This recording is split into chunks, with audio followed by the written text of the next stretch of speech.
growing up under the shadow of favoritism is an experience that seeps quietly into every corner of a child's life, shaping perceptions, self-worth, and relationships in ways that are often subtle yet profoundly lasting. In my case, the imbalance between my sister Sabrina and me was not something that erupted overnight. It formed gradually, layer upon layer, in ways that left an indelible mark on my understanding of family, responsibility, and recognition. From the earliest memories I hold, there was a recurring pattern that dictated the dynamics of our household. My parents, though loving in their own ways, held a consistent admiration for qualities that Sabrina displayed naturally: confidence, charisma, and a certain visible poise that drew attention. They praised her for initiative, rewarded her for assertiveness, and consistently reinforced the idea that her potential deserved to be noticed and celebrated. In contrast, my efforts, though no less significant, were often framed as expected, routine, or simply necessary. I was taught to handle responsibility quietly, to see the completion of tasks as its own reward, and to accept that recognition would not always follow. This disparity in attention and acknowledgement was never intended as cruelty, but it shaped the lens through which I experienced the world. Tasks were divided according to inclination and visibility. Sabrina gravitated toward roles that placed her in front of an audience, where her presence could be praised and admired. I, on the other hand, was left with responsibilities that required diligence, patience, and persistence, often carried out behind the scenes, unnoticed by all but myself. In school and in neighborhood events, this pattern continued. I can remember one particular volunteer day where the community organized a large cleanup event. Sabrina immediately took a visible role at the registration booth, greeting attendees, appearing cheerful, and engaging with everyone in a way that naturally attracted attention. I spent the entire day coordinating supplies, assisting families who needed extra help, managing logistical challenges, and ensuring that the event ran smoothly despite unexpected obstacles.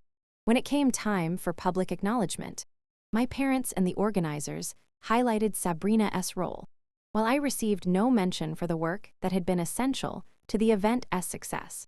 The familiar ache of invisibility settled in once again, a quiet weight that reminded me that effort alone was insufficient to claim attention or admiration.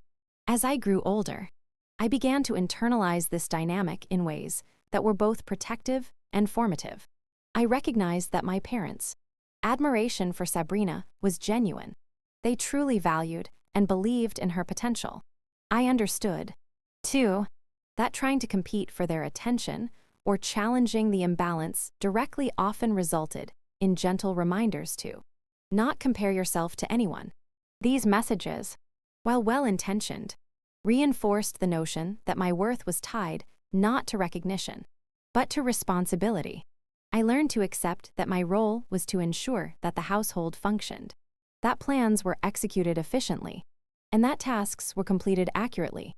My identity began to form around reliability and consistency rather than visibility or praise. The consequences of this dynamic extended beyond domestic life and into my personal sense of self. Early experiences shaped how I perceived my value, how I measured success, and how I interacted with others. I became attuned to detail, disciplined in execution, and patient in the face of tasks that might have seemed mundane or thankless to others. At the same time, I carried an acute awareness of how easily external perception could diverge from reality. I observed Sabrina's natural confidence, her ability to present herself as the leader in situations where I had done much of the groundwork, and I noted how effortlessly people accepted her version of events.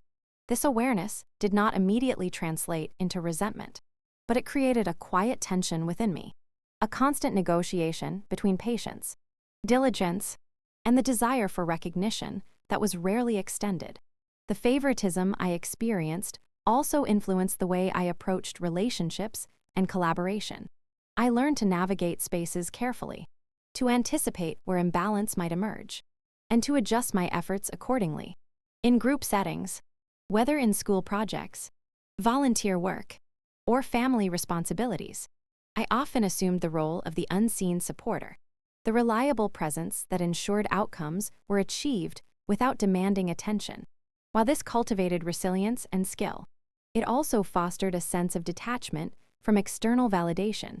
I came to understand that effort alone was not sufficient to claim recognition in a world where visibility, charisma, and social perception often outweighed diligence and accuracy.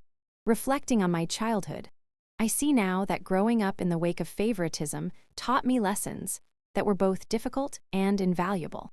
It instilled a quiet strength, a capacity for focus, and a commitment to integrity that I carry into adulthood.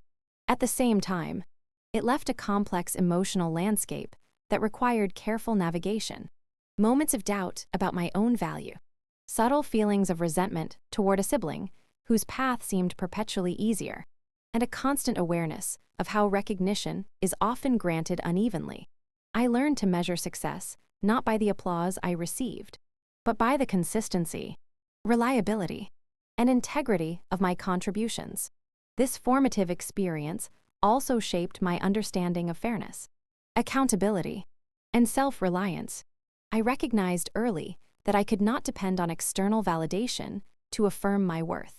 Instead, I cultivated internal standards, measured my achievements against personal benchmarks, and developed a sense of pride in the work itself. These lessons, though born from the challenges of imbalance, became the foundation for the professional and personal resilience I would later need.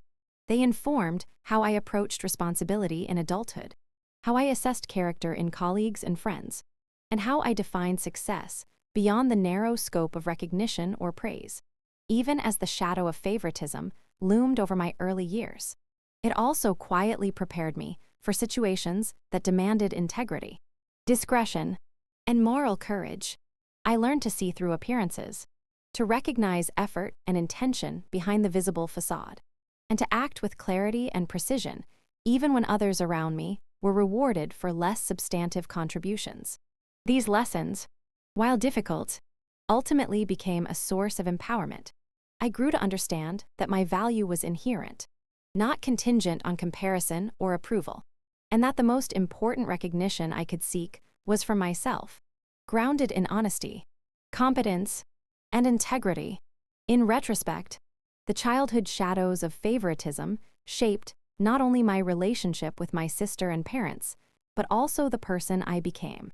They instilled a discipline and sense of responsibility that carried me through challenges, informed my professional growth, and taught me that the path to fulfillment is not defined by visibility or praise, but by the quiet, consistent commitment to one's own principles and values.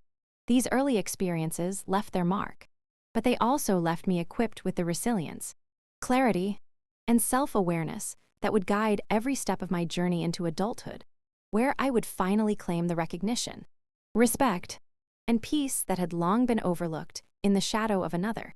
Stepping into the professional world after years of quietly managing responsibilities at home felt like entering an entirely new universe. My childhood had taught me patience, diligence, and the value of unseen effort, but translating those lessons into a career required a different kind of awareness and adaptability. The moment I joined the real estate development firm in Phoenix, I realized that competence alone would not be enough. Understanding systems, reading between the lines, and navigating interpersonal dynamics were equally critical. My first role was administrative, focused on processing budget packets, preparing compliance folders, and tracking the movement of approvals across departments. At first glance, it appeared mundane, repetitive even, but I quickly recognized that these small tasks were the backbone of the company's larger operations. The accuracy with which these responsibilities were executed could determine whether projects moved forward smoothly or faced costly delays. I approached my work with a quiet intensity, applying the habits I had cultivated in my youth. Attention to detail became second nature. Every figure I reviewed, every document I filed, every compliance step I checked was executed with meticulous care, while my colleagues were often focused on larger, more visible milestones. I found satisfaction in mastering the foundational processes that ensured the organization functioned efficiently. There was a subtle power in understanding these mechanisms, knowledge of the internal workflows, familiarity with the patterns of documentation, and the ability to detect irregularities before they became problems. Though these skills were not immediately recognized or celebrated, I understood their importance, and that perspective became a guiding principle in my early career. The transition from home-based responsibility to professional accountability also illuminated the nuances of authority and recognition. At home, my contributions had often been invisible, their significance unacknowledged by those whose praise I might have once sought. In the office, however, the metrics were tangible, the impact measurable. Errors could result in project delays or financial missteps. While accurate, thorough work facilitated smooth operations. This clarity created a new kind of motivation, one grounded in the knowledge that competence mattered and that diligence could, in its own way, command respect even without public acknowledgement. I learned to measure success by tangible outcomes rather than external validation, a principle rooted in years of unseen effort during my formative years. Early interactions with colleagues also provided lessons in responsibility that went beyond technical skills. I observed patterns of behavior that reflected both ambition and insecurity, often intertwined in subtle ways. Some team members prioritized visibility over accuracy, aiming to present themselves as leaders while overlooking critical details. Others relied heavily on connections and influence rather than demonstrated skill. By contrast, I discovered that reliability, consistency, and an ability to anticipate issues earned a different kind of trust, one that was quieter but no less powerful. Supervisors began to notice that documents I reviewed were often error-free, that flagged inconsistencies were addressed before meetings, and that compliance requirements were handled with unwavering precision. This recognition, while not loud or ostentatious, provided a foundation of credibility that would later prove invaluable. Responsibility in the early stages of my career also meant learning to navigate challenging situations with tact and integrity. I encountered moments when errors or oversights by others could have gone unnoticed, yet allowing them to persist would compromise the integrity of projects and the trust of executives. Each of these moments presented a choice: to remain silent and avoid conflict, or to assert my observations and risk interpersonal friction. I chose the latter, guided by a principle cultivated over years of quietly taking responsibility in environments that lacked acknowledgement. Speaking up required confidence, a clear understanding of the facts, and the ability to communicate concerns without creating unnecessary alarm. These experiences honed not only my analytical skills, but also my capacity for diplomacy and ethical decision-making, qualities that would become defining features of my professional identity. Another key lesson in my early career was the importance of independence and self-motivation. Unlike the structure of a household where roles were assigned and expectations often unspoken, the professional world demanded initiative. I could not wait for praise or instructions to affirm that my efforts were needed. Instead, I learned to anticipate requirements, identify potential issues, and provide solutions proactively. This self-reliance, while challenging, allowed me to navigate complex projects and establish a reputation for competence that relied on substance rather than perception. I discovered that responsibility is as much about foresight as it is about execution, that understanding the broader impact of one's work is critical to ensuring outcomes align with organizational goals. Mentorship and collaboration also played a subtle role in shaping my early career lessons. While some colleagues were eager to highlight their own achievements, others offered guidance and insights that deepened my understanding of industry practices. Observing senior staff, I learned how experience combined with judgment could prevent costly mistakes, and I began to emulate those qualities in my approach to my own responsibilities. Collaborating on projects, I discovered the delicate balance between offering support, asserting expertise, and maintaining professional boundaries, skills that, while rarely taught explicitly, became essential to navigating my growing role effectively. Over time, my dedication and attention to detail began to produce visible results. Documents I had meticulously reviewed were cited in executive meetings. Budgets I had cross-checked prevented financial errors, and processes I had refined improved operational efficiency. Recognition from supervisors came quietly at first, through requests for my input on critical projects, and eventually through greater responsibility in planning and oversight. I realized that earning trust and credibility often required patience and consistency rather than immediate acknowledgement. These early victories, though subtle, reinforced the lessons of accountability, diligence, and integrity that had been ingrained in me since childhood. The experience of finding my voice during this period was not about asserting dominance or seeking attention. It was about embracing responsibility with confidence, developing an ethical framework for decision-making, and understanding the power of competence as a form of influence. It was a period of quiet growth, where every accurate calculation, every careful review, and every timely intervention built the foundation for a professional identity grounded in skill, integrity, and trust. These lessons, learned through observation, effort, and persistence, shaped the way I approached challenges, assessed risks, and positioned myself for future opportunities. By the time I had moved beyond the administrative role, I understood that responsibility was not merely a duty, it was a defining characteristic of my professional persona.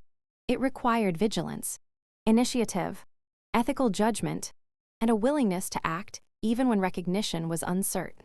The skills and confidence I developed during those early years became the bedrock upon which I would confront more complex situations, navigate difficult interpersonal dynamics, and ultimately assert my own authority within the company. These lessons, rooted in both childhood experience and early professional growth, demonstrated that accountability is not imposed externally. It is cultivated internally, nurtured through dedication, observation, and a steadfast commitment to integrity. The Arcadia Ridge project began as just another development plan, yet it quickly became the catalyst for one of the most pivotal moments of my professional life. I had entered the real estate development firm in Phoenix years earlier, carrying with me the quiet lessons of responsibility and diligence cultivated over a lifetime of managing unseen work. The Arcadia Ridge project was initially no different from other developments in scope and structure, but it was during the preliminary review of its budget that I noticed something unusual. One line item immediately caught my attention: the land coordination fee, a figure that exceeded the typical range for projects of similar scale and complexity. It was subtle, easy for someone distracted by the broader context to overlook. Yet my experience in carefully tracking budgets and compliance flagged it as a potential problem.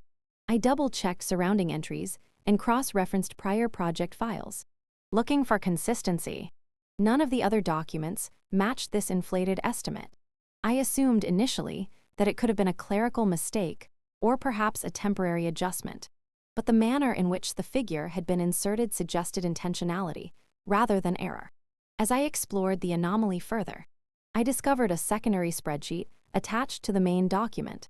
It was clearly a manual upload, bypassing the standard templates that the company required for tracking and compliance purposes. My attention shifted sharply when I noticed that the user who had uploaded and modified the spreadsheet was none other than my sister, Sabrina. The realization was chilling. The manual edits she had made circumvented critical audit checkpoints, creating an unauthorized version of the budget that would eventually be presented as if fully compliant. I recognized the severity of the situation immediately. An approved budget containing unauthorized modifications could expose the company to financial, regulatory, and reputational risk. The stakes were high, and the pattern suggested a level of deliberate deception that demanded careful handling. I decided to seek an objective evaluation before confronting Sabrina directly. Evan, the compliance officer for our division, was meticulous and impartial, the perfect person to review the irregularities. I presented the file, highlighting the discrepancies and explaining the history of the manual upload.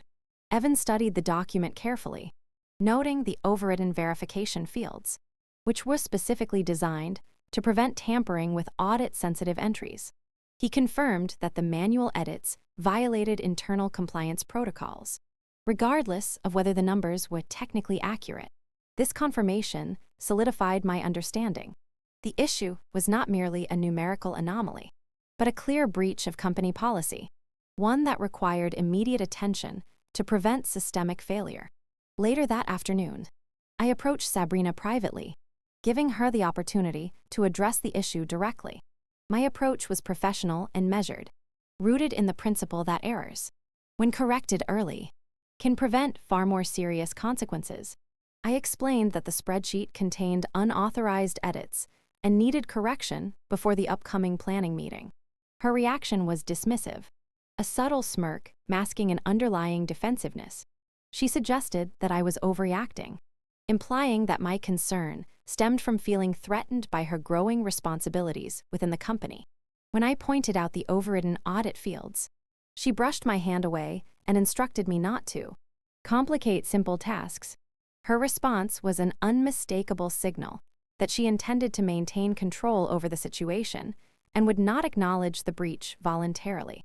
Knowing that private warnings would be ineffective, I prepared a comprehensive compliance packet for the upcoming project meeting. This packet included the original, unaltered template, Sabrina's modified version, and a detailed comparison highlighting each unauthorized change. I spent hours ensuring every line, every entry, and every timeline was accurately documented. I understood that presenting this evidence publicly would provoke her anger. Yet the integrity of the project and the company could not be compromised for the sake of familial ties or convenience. Responsibility demanded transparency, and I resolved that the forthcoming meeting would reveal the truth, regardless of personal discomfort. The morning of the Arcadia Ridge presentation, the tension in the conference room was palpable. Sabrina exuded her usual confidence, poised at the podium as though every decision and projection belonged solely to her. She navigated the slides with practiced precision, presenting the altered budget as evidence of her strategic insight. Team members nodded along, impressed by her authoritative tone and apparent command of the material. When the moment came to discuss the land coordination fee, I remained calm but assertive. I raised my hand and asked her to clarify the origin of the spreadsheet. Her confident demeanor faltered only slightly as she reiterated that the figures reflected approved internal data. I responded with the facts. The document included manual edits traceable directly to her account. A brief silence followed, the room collectively processing the confrontation between appearance and reality. Sabrina's reaction was immediate and explosive. She slammed her notes onto the podium, pointing at me with intense anger, shouting the words she had often used in private. "Get out now." The command reverberated through the room, halting conversation and freezing the executives in their seats. I remained composed, understanding that walking away would grant her a false sense of victory and undermine the evidence I had meticulously compiled. At that precise moment, phones around the room buzzed simultaneously with a high-priority alert from HR, instructing an immediate halt to the presentation and initiating a formal investigation into the discrepancies I had uncovered. The dynamic shifted instantly. The room, previously dominated by her showmanship, became governed by process, evidence, and accountability. Over the following days, HR conducted interviews with employees involved in the project. One designer admitted privately that he had been instructed by Sabrina to alter visual layouts to obscure financial discrepancies, confirming a deliberate effort to manipulate perception. An intern revealed that she had been coerced into granting elevated editing permissions to enable further unauthorized changes, fearing job loss if she refused. Evan compiled a comprehensive timeline, documenting every modification and communication linked to the edits, leaving little room for interpretation or denial. The evidence painted a clear picture. The unauthorized modifications were intentional, coordinated, and contrary to company policy. As the investigation unfolded, Sabrina's carefully curated image of competence and authority began to crumble. Employees who once praised her confidence observed the consequences of her deception, and her closest supporters quietly distanced themselves. 2 days later, the executive board announced the outcome. Sabrina was removed from her position due to severe violations of financial protocol and deliberate manipulation of project documentation. The announcement was formal, direct, and conclusive, leaving no ambiguity about the consequences of her actions. The Arcadia Ridge investigation marked a turning point in my professional life. It demonstrated the power of diligence, integrity, and courage in confronting deception, even when the challenge came from someone I had known intimately since childhood. It underscored that accountability is not contingent on personal relationships, but on adherence to principles and ethical standards. The experience strengthened my confidence, solidified my professional reputation, and provided clarity on the value of responsible, honest work in environments that demand transparency. The lessons of observation, patience, and moral courage learned from childhood became instrumental in navigating a situation that was as personally challenging as it was professionally critical, showing that the responsibility one carries quietly can have transformative impact when acted upon decisively. The confrontation with my family after the Arcadia Ridge investigation was an experience that tested not only my professional resolve, but also the boundaries I had spent years quietly cultivating within myself.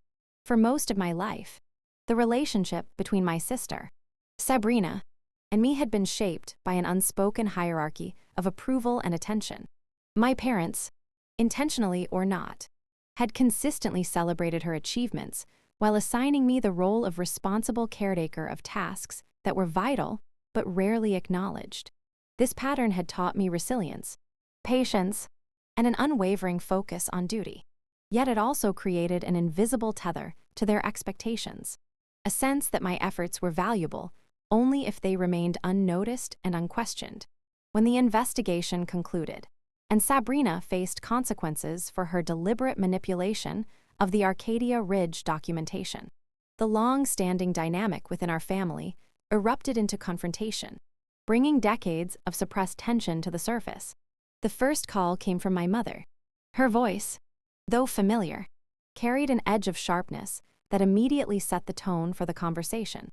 She accused me of humiliating the family, of refusing to show compassion when my sister needed me most. It was as if she believed that familial loyalty required me to shield Sabrina from the consequences of her actions, to prioritize reputation over integrity. My father followed with a similar argument, insisting that I had destroyed my sister's career out of jealousy and resentment.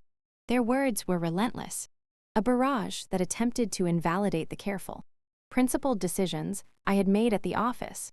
What struck me most was not the anger itself, but the certainty with which they assumed I could have chosen differently, as if their perception of what was fair could override the reality of my responsibilities.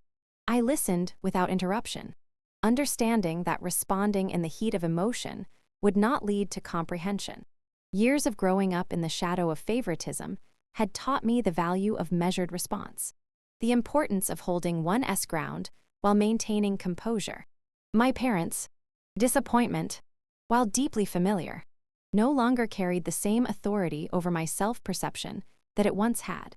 I had spent decades stepping aside so that Sabrina could shine, taking on responsibilities and absorbing tension without acknowledgement, and I now recognized that their expectations had never accounted for my own limits, my own needs, or the ethical framework I had cultivated.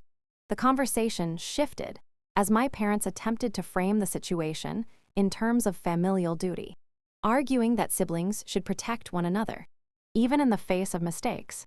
They implied that forgiveness and intervention were moral imperatives, as if ignoring their guidance would constitute betrayal. Yet the Arcadia Ridge investigation had clarified something fundamental. Responsibility and integrity cannot be sacrificed for the sake of appearances. I realized that stepping in to shield Sabrina from consequences would have compromised not only the professional standards of the company, but also my own ethical principles. Boundaries, I understood, were not an act of defiance. They were a necessary mechanism to preserve integrity and maintain clarity in the midst of relational complexity. As the call progressed, I articulated my position calmly, describing the years of imbalance that had shaped both our relationship and my approach to responsibility. I explained that my actions were not motivated by resentment, but by a commitment to truth and fairness. I emphasized that the role I had assumed both in our family and at work had always been one of support, diligence, and attention to detail, and that for the first time, I was asserting that such contributions could not be dismissed or overshadowed by another's ambitions. I was not rejecting my sister as a person, but I was asserting that her actions could no longer dictate my choices or compromise my principles. Sabrina, for her part, attempted to reach out with messages full of pleas, justifications, and subtle attempts to shift responsibility. She claimed that her edits had been minor mistakes, that deadlines and stress had contributed to her decisions, and that I could intervene to correct the situation by speaking to HR on her behalf. Reading her words, I was reminded of countless moments in the past when she had expected me to absorb the consequences of her choices, ensuring her image remained untarnished. The difference now was that I understood the distinction between enabling her to escape accountability and acting with integrity to uphold standards that safeguarded everyone involved. My silence in response was deliberate. It was not cruelty, but affirmation.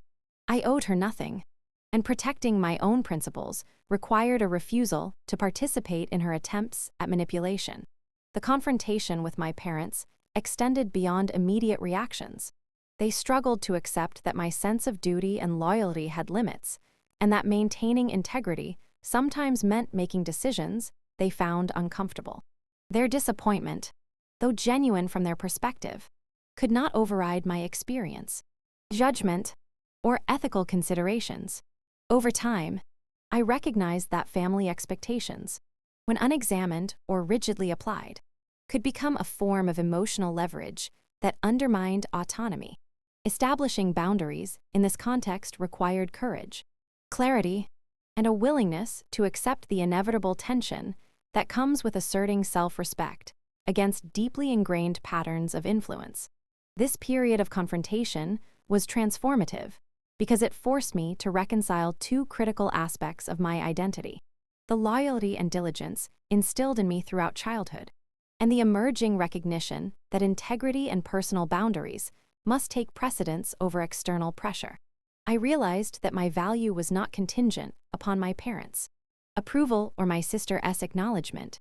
I understood that I could maintain care and concern for my family while refusing to compromise the principles that had guided me for years.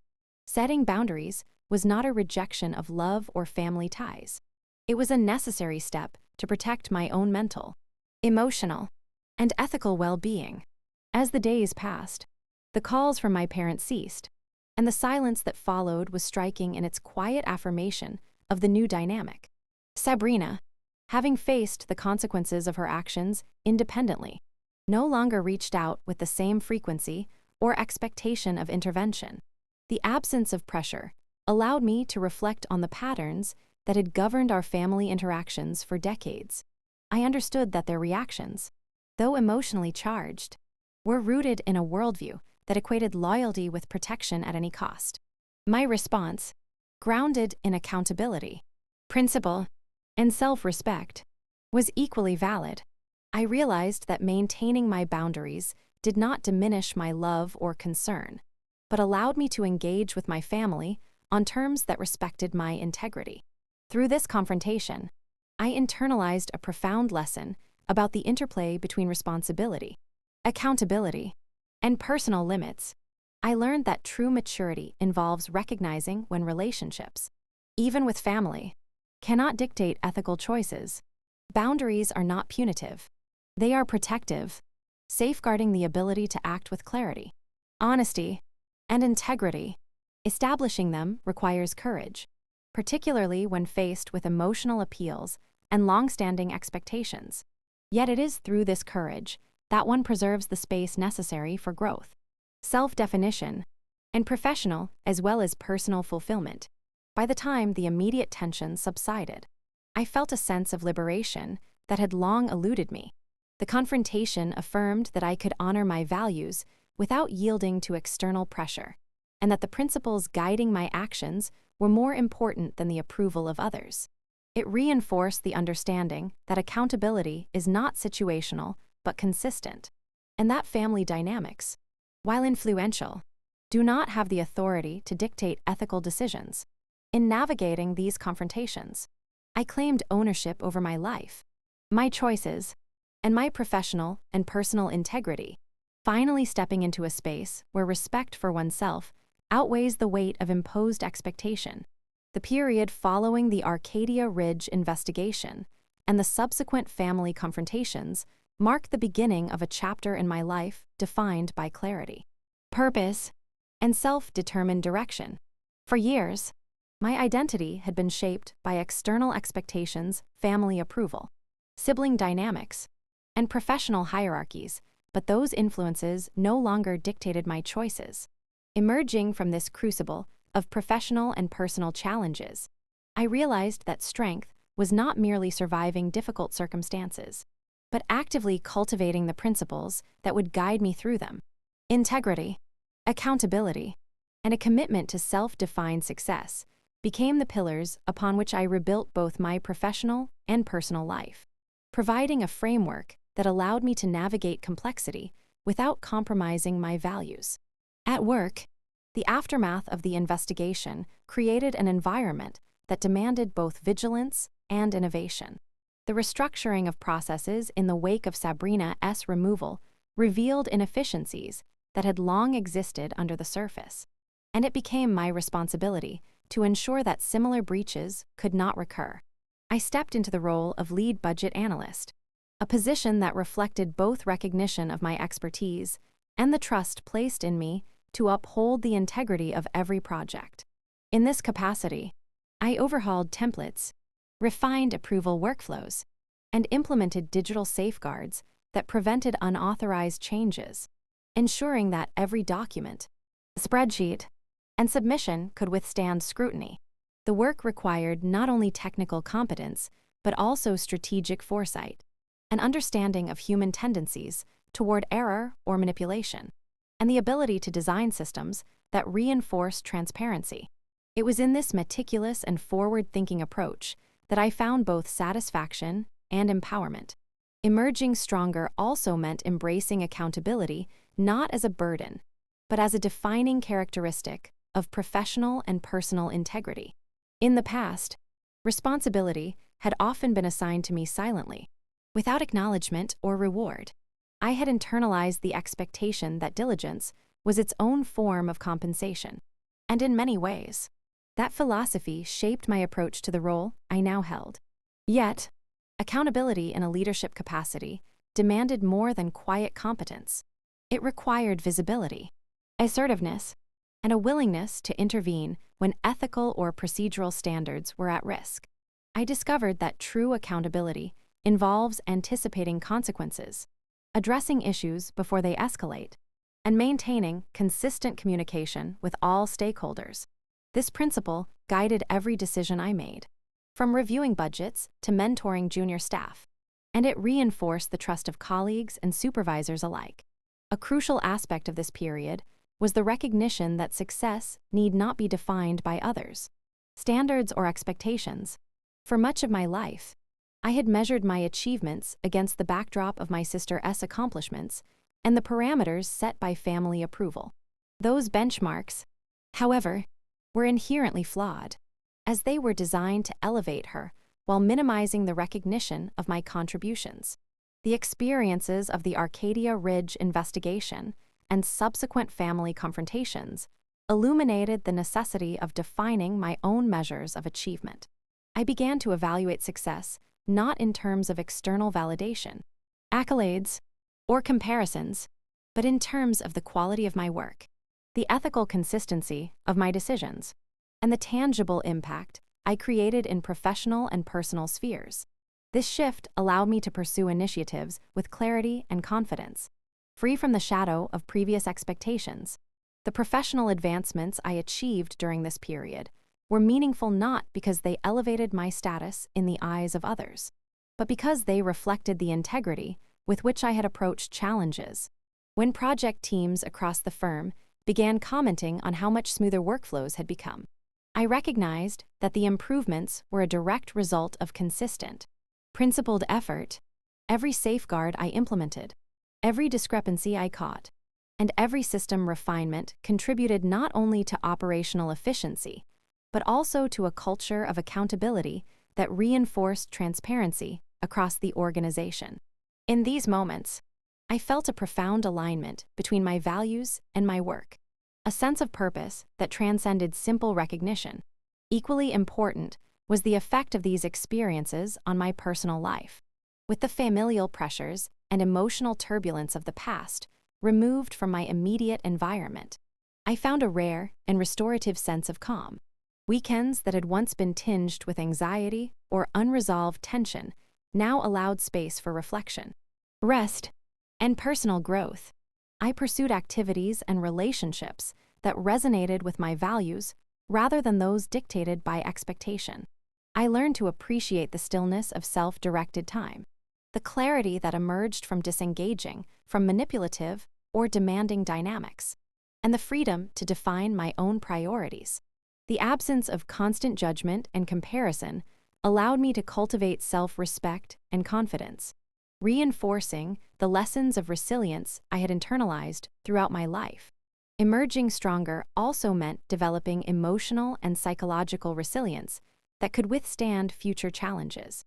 The experiences with my family and sister had taught me that not all conflicts could be resolved to mutual satisfaction, and that the attempt to please others at the cost of personal integrity often leads to disappointment.